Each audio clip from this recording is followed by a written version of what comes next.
The Mesopotamian story, known as the Adapa and the South Wind, also contains a story in which the main character has a shot at immortality but misses the opportunity. The myth has both Sumerian and Akkadian versions. Its composition goes back at least to the early 2nd millennium BCE, but was copied well into the 1st millennium BCE.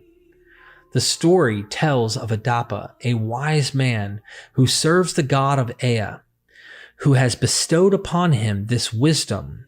Adapa takes it upon himself to prepare the offerings for Ea each day, which includes fish.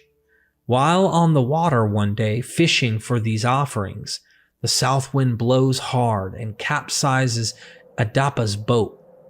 After struggling in the water all that day, Adapa angrily curses the south wind.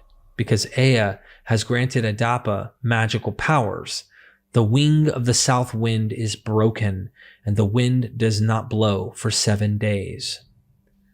This eventually comes to the attention of Anu in heaven, who learns of Adapa's actions and summons him to heaven. Ea advises Adapa to be wary of what Anu might do. When you come before Anu, if they proffer you food of death, do not eat.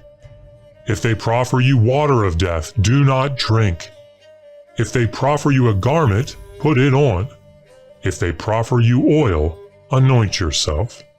Ea warns that if Anu gives him food and drink, it will be the food and drink of death. As it turns out, this is not true. The food and drink would have bestowed upon Adapa eternal life. Notice Anu's words. Why did Ea disclose to a human being something bad of heaven and earth, the ability to do this kind of magic, and give him such a stout heart? Since he, Ea, has so treated him, Adapa, what, for our part, shall we do for him? Bring him food of life, let him eat. They brought him food of life. He did not eat. They brought him water of life. He did not drink. Anu stared and burst out laughing at him. Come now, Adapa, why did you not eat and drink? Won't you live? Alas for the wretched peoples. Leaving aside why Ea might have tricked Adapa into passing up the chance at immortality, the salient point for our purposes is that Adapa had a shot at eternal life but was tricked into passing it up. If you're interested in a critical examination on why Enki, Ea, and Yahweh would lie to Adapa in the Mesopotamian story and Adam in the biblical one, the description will have the video just for you. With these stories in our minds, let's turn back to the Eden narrative. Yahweh commands the man and the woman not to partake of the fruit from the tree of the knowledge of good and evil. When they eat, they gain a certain level of knowledge and understanding, becoming more civilized, and this leads to a new circumstance for Yahweh to deal with. And Yahweh God said, the man has now become like one of us, knowing good and evil.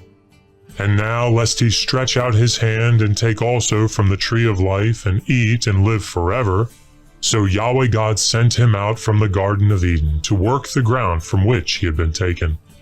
And he drove out the man, and he stationed on the east side of the Garden of Eden cherubim, and a flaming sword that rotates to guard the path of the tree of life. Genesis 3:22-24. Another missed opportunity. Here, the man and the woman have gained wisdom and understanding, but this has resulted in them being cut off from the tree of life, which had been within reach, if only for a brief period of time. What we see in the tree of life is likely quite similar in function to the plant that Gilgamesh found in the sea. It rejuvenated the individual to their youth. By cutting off access to the tree, Yahweh was ensuring that they would not be able to partake of the tree of youth, and would not be able to extend their lives through rejuvenation. Professor Joseph Blenkinsop writes, Analogy between this plant of Gilgamesh and the tree of life, the fruit of which grants immunity from death, suggests that the proto-parents had not eaten its fruit because, being still young, they did not yet need rejuvenation. When taken together, the theme of the loss at the chance of immortality is clear in each of these stories. Given the presence of other points of comparison between these earlier myths and the story of Adam and Eve, the fact that there was a snake that was instrumental in the loss of access to the life-giving plant in the Epic of Gilgamesh, as well as in the Eden narrative, the biblical story here is quite likely dependent on the Mesopotamian traditions.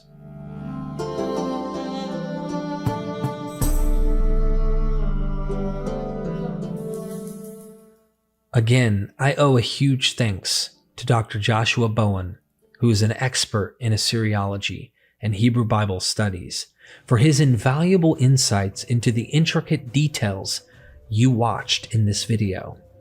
The man is a linguistic genius, again, fluent in Sumerian, Akkadian, Aramaic, Hebrew. He has a book on how to read Sumerian and more. And he's up to date with the latest scholarship in the field. His book, The Atheist Handbook to the Old Testament, is an absolute goldmine of information on this subject and much more. If you're serious about diving deeper, you can find it on Audible or grab a hardback copy. The link is also in the description. We trust you found the examination of how the biblical authors skillfully repurposed earlier mythologies to craft their own unique narratives of creation and the Great Flood to be a fascinating endeavor. Has this revelation piqued your curiosity about delving further into the earlier Mesopotamian stories that influenced these biblical authors? We could probably do a series just discussing the ancient Mesopotamian myths and their stories for everyone to learn, because I am an honest believer that if you do not know those stories that way predate the Bible, you really don't get the background and the tradition that eventually birthed what we see and call the Bible. We eagerly wait your comments, sharing your favorite aspects of this video. Tell me what you liked the most. And if you appreciate our efforts in shedding light on these ancient connections, we kindly invite you to show your support by liking this video.